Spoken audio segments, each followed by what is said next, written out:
Hello, welcome back to my channel. Today I'm going to be doing the popular tag that is going around Booktube at this moment called 10 Before the End. This is going to be a list of 10 books I plan to read before the end of 2025.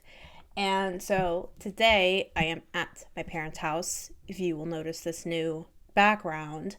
And I found some physical hard copies of books that I didn't think that I still had around. I thought my parents had gotten rid of them. So, if you're interested in me going over all the books I plan to read before the end of the calendar year, stick around and we will get started.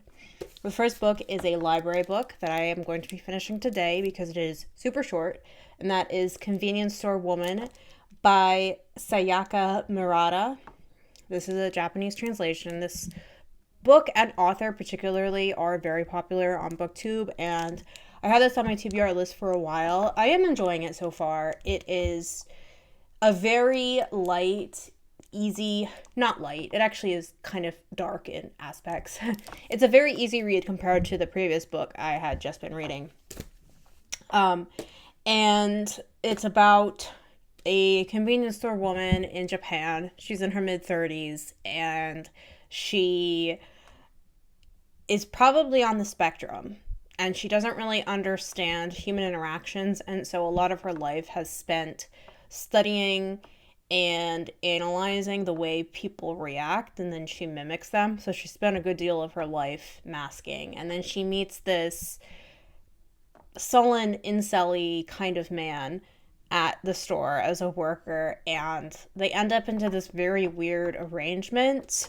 I mean, there are, as I had kind of chuckled at parts, but I will be finishing this today. Very easy to read. But I'm curious to see where it is going. The next book I literally just picked up at my parents' library for $1. And it is Eleutheria by Allegra Hyde. I actually had seen a booktuber I follow, Sunny's Book Nook. They reviewed this book a couple months ago, and I think it's like another cli-fi novel, which, like, honestly, cli-fi, climate change, sci-fi stuff it's hard to read because it just hits so close to home. And so far I haven't really found any that have been really hitting with me. They've just been sort of meh. But I think this one sounds promising. It involves a young woman. She goes to this fictional island, I think, called Eleutheria, where she goes with, like, these other doomsday preppers, and they sort of live on, like, this big commune, I guess. It's just this fictional island in the Bahamas. That sounds interesting. I don't know. We'll see. I do trust Sunny's taste because I've read other stuff that they have recommended in the past. So I was really surprised to find this at the library for that cheap.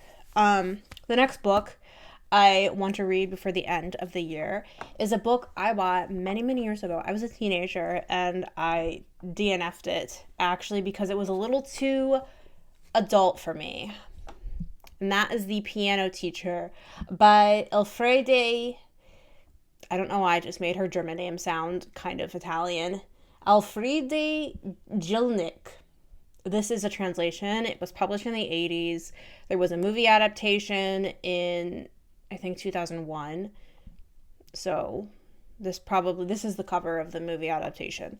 I started reading this. I must have been in my late teens when I got this, and it was just the main character. She, like, goes to, like, these porn theaters in the beginning, and I remember reading it and I just was, like, kind of grossed out because it went into, like, very explicit detail of bodily fluids, and I think I was too young anyway to read this. I don't know, did I get this, like, in high school or maybe beginning of college?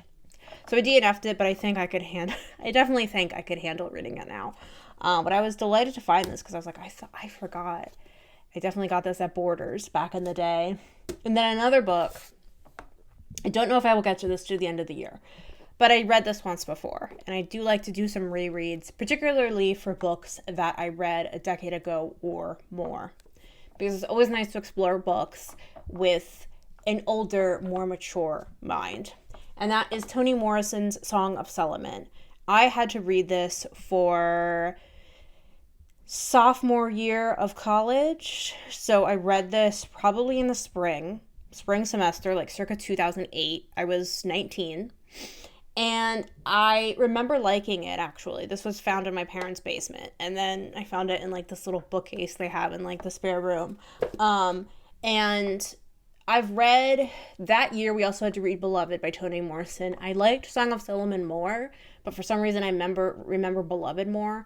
I read a Toni Morrison book earlier this year, The Bluest Eye, which I can acknowledge her talent, but I honestly did not enjoy that novel. Like, it is so bleak, and I read a lot of heavy, dark stuff. If you know me and you know this channel, I don't read fun and cheery, fluffy books. But that book particularly, The Bluest Eye, it was just like, I still look for books, even if there's heavy stuff going on, there's some glimmer of hope. There's some resilience. And that book was just like hopeless. Like, so this is not as bleak, if I recall. And I do want to approach it more, because I'm older, I'm more mature, my brain is more formed, 37 versus 19. So, and I have another Toni Morrison book I want to get to, probably not this year, but I do want to read Sula at some point. But yeah, Song of Solomon will be a reread for me. So those are 4 books that I plan to get to before the end of the year. I'm going to go now on to my pulling up my Goodreads. The 5th book I want to get to at some point. I have this requested from the library. It is still checked out, though, and there's only 1 copy in the whole system, and that is You Are the Snake, a short story collection by Juliet Escoria. I also heard about this book from a Sunny Book Nook, and they said that it was a collection of short stories of like a weird, strange, dark, weird girl writing. It didn't quite work for them. So I'm always curious because it is kind of like one of the subgenres I'm into, and I had never heard of this author before, so I do want to check it out. I don't know how I'm going to like it, but whenever that comes in, it should be coming in hopefully by the end of the year. And now that's number 5. So a couple books that I've been in the mood for that I recently added to my TBR were released this year, and they were mentioned in the Goodreads horror category, and they piqued my interest. So one is Hungerstone by Kat Dunn. I love the cover. It is a retelling of Carmilla. I haven't read Carmilla. I want to be sure I'm saying that right. Yeah, Hungerstone is a retelling of Carmilla. So, not knowing anything about Carmilla, I'm going to go into this with, like, no expectations at all. I love the cover. This painting was used for another book I really like by Joyce Carlo. It's called Beasts. So that is number 6. Number 7 is What Hunger by Catherine Dang. This is it's described as Jennifer's body meets little fires everywhere.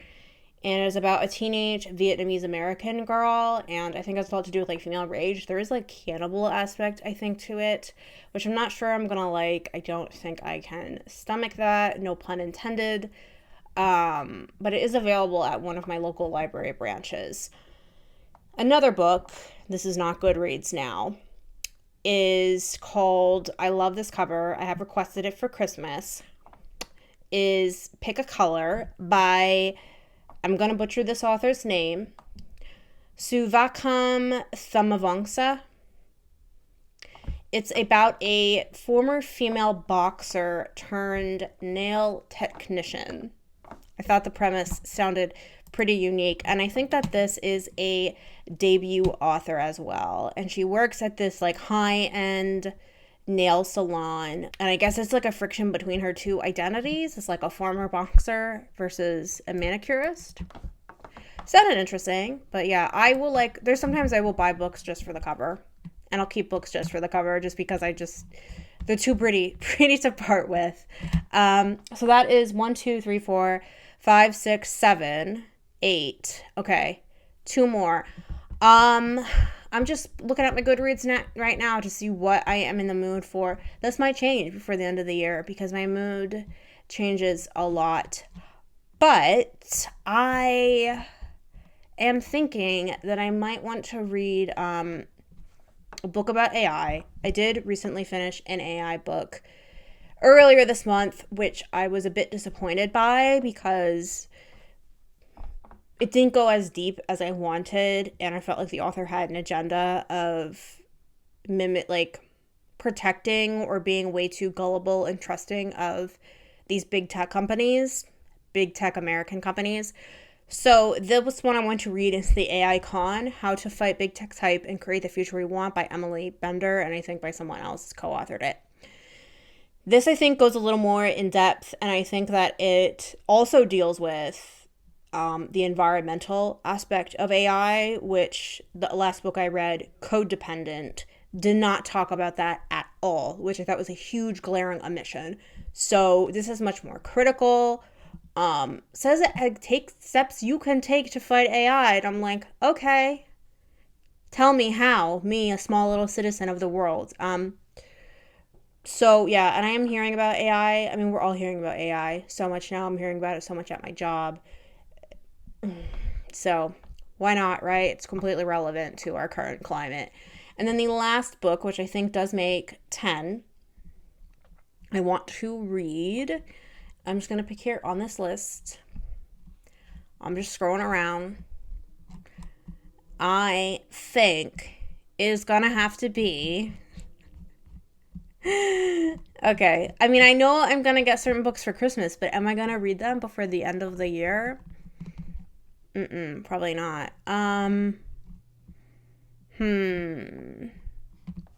Let's do a novella. Maybe I can reach 100 books this year read. That was not my original goal. I Locked My Door Upon Myself by Joyce Carol Oates. This is a novella that is from the early 90s. I think it was published in 1990. It says, Joyce Carol Oates' widely acclaimed tale of doomed love.